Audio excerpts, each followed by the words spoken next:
to make a video on kind of the progression and history of Langenhan air rifles in Germany. They were a family that really was well versed in making guns in the mid-1800s. The family made hunting guns, they made revolvers. Even World War I, they made an automatic pistol that was used.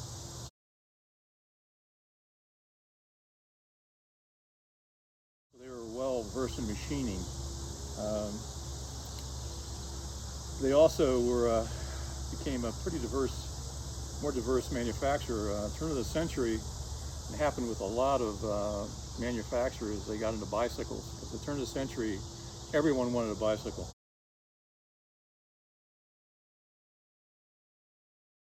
They developed a Meteor, which was a very successful bicycle. And about the same time as that, they started to get into air guns. First, they were in Zelemithlis, which was kind of one of the really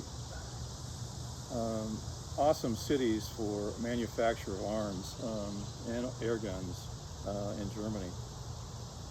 They turned of the century, so many people started with this gem, and they started with it as well. The difficulty in looking at some of the history of these companies is they tended not to put their names on a lot of times, especially Langenhan. They tended to export to retailers who would put their name on it, so they were sometimes difficult to know who made this. There is nothing on here except the DRGM, which is the German abbreviation for their patent, but no other marks on it. The reason I know this is Langenhan is this release was patented by them in 1894.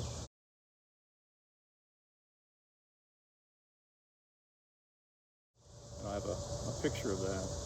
So, no, this was definitely made by them.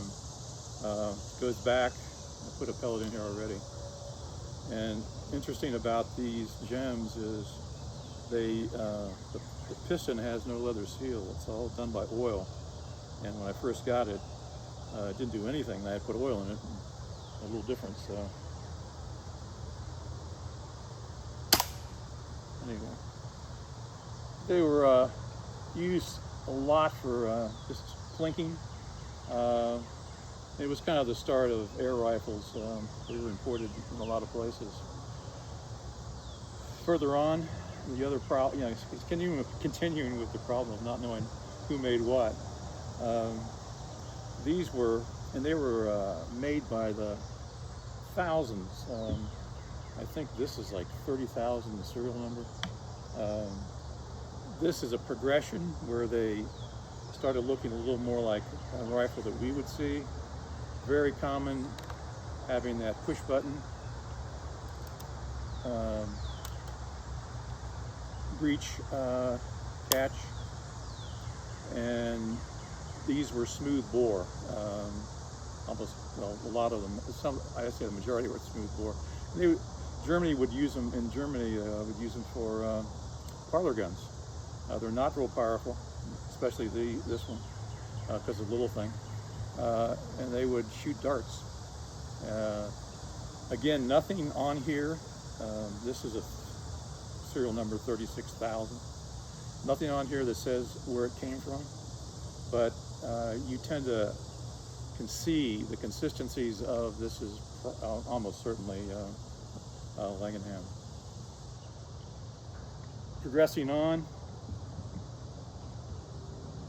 a little more substantial. Interesting buttstock, probably I would say pre-World War I, hard to know.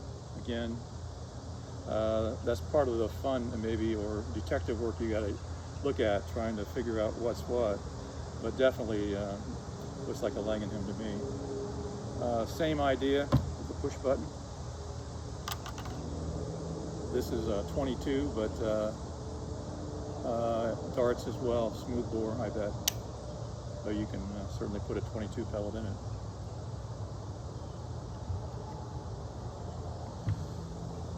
Progressing on,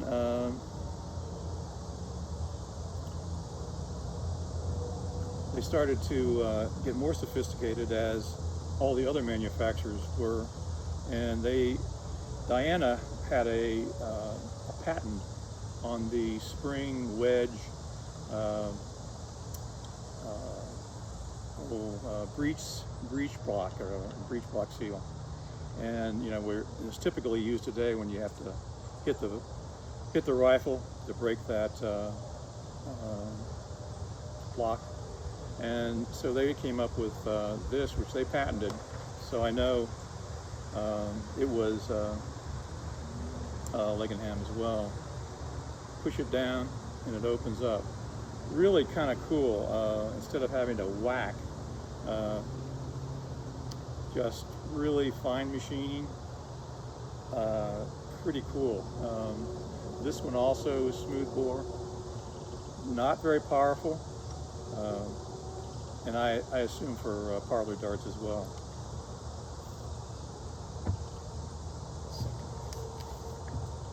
The patent for this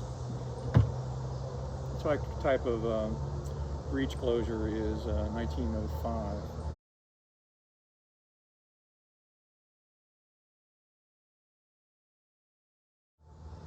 This was I think, their first really serious, what we would look at as a serious air gun. It's the original 5. This is probably the original 1. Really well made, checkering, a lot more powerful, rifled. So again, that broke. Again, such good machining, just bingo, right back to a lockup. This is pretty powerful, and a very nice gun to shoot, and is really more of a target pistol that would be used, I think, in England for a bell target before BSA got really kind of closed the market up with their rifles. But these were really well done and kind of fun to collect because of that. These would probably be 30s, early 30s, maybe 20s to 30s. The original 5, I'm sorry, went on till they're into production. It started, I think, in the late 1920s, and did different configurations, of course, as time moved on. Then they went to, they had a lot of competition, especially from Diana, Hanel, some of those companies, and they, again, all of these have no markings on them that would say that they're Langenhan. Then they started their own brand names, and these last two are called Favorite, and that is definitely Langenhan. Also, you'll see, and I don't know if you can see it from here, but there's an FLZ. That is for Frederick Langenhan Zellenmithlis. So you know that's without question one of theirs. These are, instead of the underlever, same idea as far as, except that little tag or little place little lever there to do it. They put a lever here, which unlocks it as well, which is so cool. Again, you don't have to whack it, then you just cock it, obviously. But the lockup is just like a bank vault. This is probably, I would say, early 30s, I would think. Hard to know exactly. Adjustments down here as well, and you'll see that change. But this is a pretty serious, as we would expect, air rifle that you would normally have even nowadays. The last one is this. Well, this is a favorite double X. Both of these are favorite double X's. This is about the last one they produced, and it is machined to perfection. That's one thing nice about this company. The machining detail, even on the front sight, is way above, I think, anybody at the time. The bluing looks like a python. Just really beautiful. They even went to, all this is milled steel. They went to a little different, the trigger adjustments up here. That's a little bit of an innovation, I think, that they had to do to keep up with Diana. But the same idea as far as that, bringing it down to load it. Just a volt. Pretty powerful gun. And you know, the sights, I guess on all three of these were improved to be the wheeled adjustable. These are all fixed. These three were fixed sights. Walnut stocks, checkering. This is really a beautiful gun. And they did not make many of them. I think, get the serial number on this big. Yikes. Where's the serial number? I believe it was like 36 or something.